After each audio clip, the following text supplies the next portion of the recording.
Live from Tupelo High School. Graham Taylor, Kyle Holloman, Hayden Buckley, William Eichard, Tay Walton, Lindsey White, Carson Roberts, Bryson Sheffield, Bryce Hunt, Ann Mackenzie Smith, Nick Greener, Zach Ellis, Sam Bertollet, Daniel Purnell, Lauren Lasordo, Woody Goss, Katie Taylor, Kelsey Brownlee, and Alexis Evans. This is WTHS News.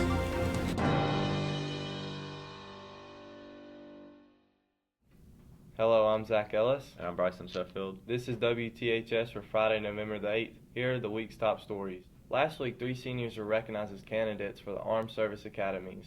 Grant Thornton and Chandler Craig received letters of acceptance to the U.S. Naval Academy in Maryland, while Reeds received notification from West Point, New York. We spoke to these three about the beginning stages of this prestigious honor. Can you tell me a little about this academy and how it all works? Well, I plan on going to the United States Naval Academy, and the way it works is first you go through a very rigorous application process, and then once you get in, you report for I-Day July 1st, this summer for me.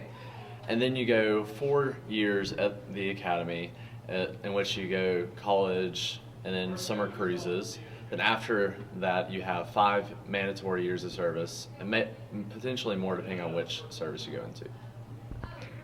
Where and when does this academy take place?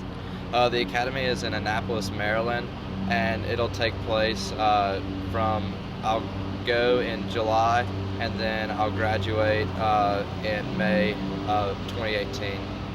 I've always wanted to serve, and my grandfather told me about the Naval Academy, and so I looked into it, and I decided that would be a good thing to do because the college and the tuition is free, and it's a guaranteed job after high school, or after college. Well, West Point is a 4-year college. It's in West Point, New York, which is on the Hudson River, not far from New York City, and basically it's a 4-year college that prepares you to be an officer in the Army. And the first few years you learn basic military, code and different things, and then the junior and senior year you start getting more leadership roles, and you can train in other places during the summer. During the year, there's different exchange programs and things like that.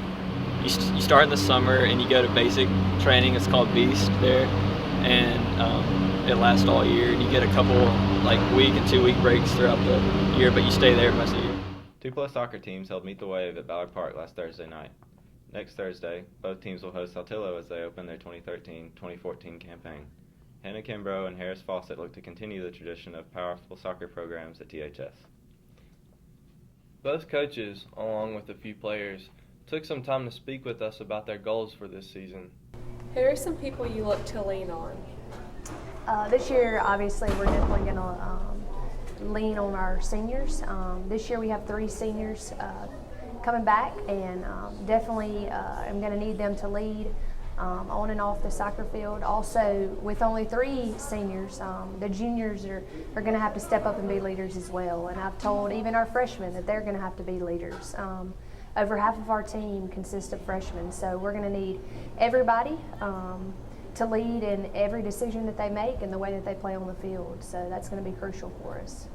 How do you feel about coming back and coaching at the same school that you played at high school? I feel like it's an honor to come back to Tupelo and coach, because it is where I played. And being that I know how big soccer is, not just to people at the school, but also in the community. Being one of the top goal scorers last year, what kind of pressure did that put on you to score this year? Well, I don't think it's as much pressure on me, since hopefully I'll be playing in the back, but we have Sade Hannah back now, so that'll be awesome. I think she'll kill at forward like she always does, so I'm really excited to see how that goes with her up top again. How does losing 2 years in a row in state affect this year? This year we're just gonna work really hard and try to get back where we were last year, except win. And we're working hard on our team chemistry and just working together and trying to get better. What makes this team different from last year's team?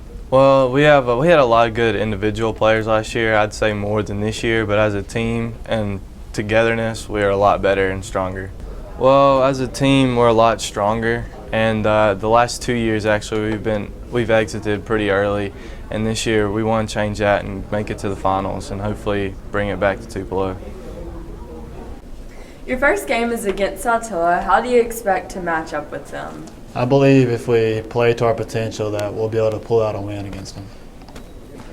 It's a tough schedule this year. We play Madison Central, Germantown, all these Jackson teams, but I believe it'll prepare us for the playoffs. THS Cross Country will travel to Clinton next week to compete in the MHSAA state meet. Both teams have dominated in in-state competition this season. They now look to capture another state title against teams like Starkville, Ocean Springs, and Madison Central. Tupelo football defeated Horn Lake 17-7 last Friday.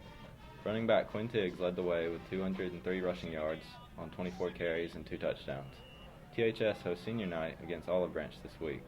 The number 6 ranked Golden Wave has only one win versus the Conquistadors since 2002. Be sure to join us next week as we take a look at more at THS. As always, thanks for tuning in to WTHS.